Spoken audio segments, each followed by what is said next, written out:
Sir, Bihar में लगातार जिस तरह से विपक्ष फाइनेंशियल क्राइसिस की बात कर रहा है, तो बिहार सरकार की आर्थिक हालत को लेकर एक बार फिर से सियासत जो है वो गर्मा गई है। आरजेडी के कार्यकारी अध्यक्ष तेजस्वी यादव ने दावा किया कि उन्हें खुद 5 से 6 महीने तक सैलरी नहीं मिली। तेजस्वी यादव का ये भी आरोप है कि मंत्रियों और विधायकों के भुगतान में भी देरी हो रही है। कर्मचारियों की सैलरी, पेंशन, ठेकेदारों के पेमेंट और मदरसा शिक्षकों के वेतन को लेकर भी परेशानी है और वो लगातार सामने आ रहा है। चाहे मार्च के महीने से ही लगातार विपक्ष भी इस पर हमला बोल रहा है और तेजस्वी ने ये भी सवाल उठाया कि अगर जनप्रतिनिधियों को समय पर पैसा नहीं मिल रहा तो आम सरकारी कर्मचारियों और पेंशनर्स का क्या हाल होगा। तो महागठबंधन लगातार ट्रेजरी खाली होने का आरोप लगा रहा है। ऐसे में सवाल ये है कि क्या बिहार सच में फाइनेंशियल क्राइसिस की तरफ बढ़ रहा है? क्या बिहार के ट्रेजरी में सच में कैश क्राइसिस है और सैलरी और पेंशन पेमेंट में देरी की असली वजह क्या है? देखिए, आर्थिक बोझ से तो बिहार दबा है, क्योंकि हम्म। ये पहला अवसर नहीं है जब लोगों का वेतन और पेंशन रुका हुआ है। इससे हम्म। पहले भी 3-3, 4-4 महीने तक लोगों का वेतन, पेंशन सब कुछ रुका हुआ था। उसके बाद मिला और फिर 2 महीने से रुका हुआ है। हम्म। तो अगर तेजस्वी यादव बोल रहे हैं तो उनकी इस बात में दम है कि उनको खुद वेतन नहीं मिला होगा। और यहाँ पे जो नौकरी करने वाले टीचर आदि जो सरकारी कर्मचारी हैं, जो रिटायर लोग हैं, सब लोगों का जो पेंशन है, वेतन है, रुका हुआ है। तो बिहार में आर्थिक एक बोझ है।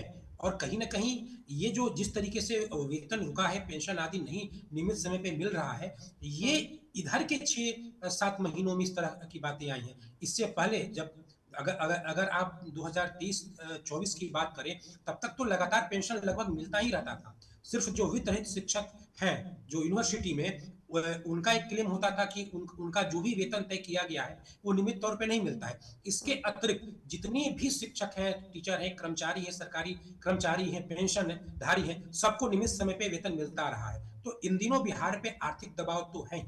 और खासकर बिहार में जब से शराबबंदी हुआ है, जो जो शराब था वहां से भी बिहार को राजस्व आता था, वो भी दरवाजे बंद हो चुके हैं। हम्म। तो इसके कारण बिहार आर्थिक दबाव महसूस कर ही रहा था। उसके अतिरिक्त जो 2025 के बाद जिस तरीके से एक के बाद एक वेलफेयर स्कीम की घोषणा की गई, जिसमें खासकर महिलाओं को जो 2 लाख रुपए देने की बात थी महिला स्वरोजगार स्कीम के तहत, जिसमें हर महिला को, हर परिवार के एक महिला को 10,000 रुपये दे दिया गया है और 1,90,000 रुपये देना बाकी है।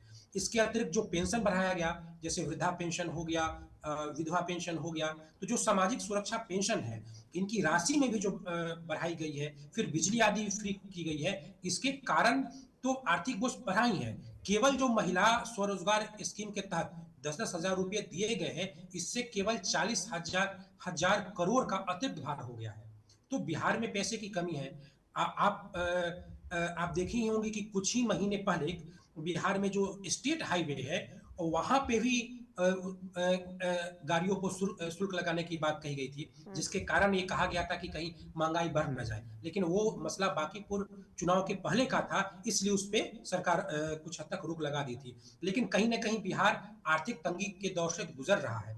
दूसरी बात यह कि जो सरकार है, बिहार की सरकार, नई सरकार, या यूं कहें कि 2025 के बाद जो सरकार बनी, जैसे नीतीश कुमार बनी, उसके बाद सम्राट चौधरी बने, एक राजनीतिक अस्थिरता का जो दौर है वो कायम है, आज तक कायम है। बिहार में घटनाएं भी ऐसी हो रही है कि लग रहा है कि राजनीतिक अस्थिरता का दौर भी कायम है। कहीं ना कहीं एक नैरेटिव कि जो मौजूदा सीएम है वो हटाए जाएंगे, ये एक नैरेटिव को भी दिन प्रतिदिन हवा ही मिल रही है। और कम से कम बांकीपुर चुनाव के बाद, प्रशांत किशोर के बांकीपुर में चुनाव जीतने के बाद इस राजनीति को और हवा मिल रही है। ऐसे में बिहार सरकार के लिए मुश्किल हो रहा है कि बाहर से वो पूंजीपतियों को लाए और यहाँ पे फैक्ट्रियां आदि लगाएं, कुछ जो अस्थाई निदान है उसकी ओर बढ़ पाए।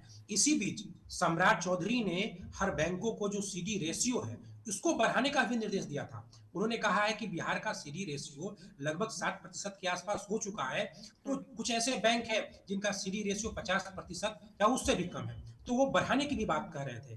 तो मतलब कर्ज का जो दबाव है वो बैंकों पे भी बढ़ रहा है।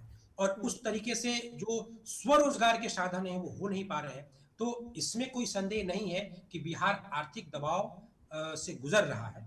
और और मुझे लगता है कि इसमें मौजूदा सरकार की मतलब चूँकि मुख्यमंत्री बने हैं, तो हम्म, आर्थिक बदहाली का जो दौर है, उसी दौर में वो बने हैं। नीतीश कुमार की नई घोषणाएँ और उसके बाद उनका चुनाव जीतना, पहले से शराबबंदी का जो नियम है, वो लागू होना, इसके अतिरिक्त बिहार में खनिज आदि का अभाव तो शुरू से ही है, ये तो भौगोलिक परिस्थिति ही है और इतने दिनों तक हो गया, कहीं एक फैक्ट्रियाँ भी नहीं लग पाई। तो मौजूदा सरकार को एक तरीके से जो परिस्थिति मिली है, वो आर्थिक तौर पे माने फँसा हुआ पेच ही है। अब देखने हम्म। वाली बात है कि सम्राट चौधरी इससे कैसे निकलते हैं और कैसे बिहार के लिए केंद्र सरकार के सहयोग से पैसे लाते हैं या किस तरीके से पूंजीपतियों को यहाँ आकर्षित करते हैं निवेश के लिए।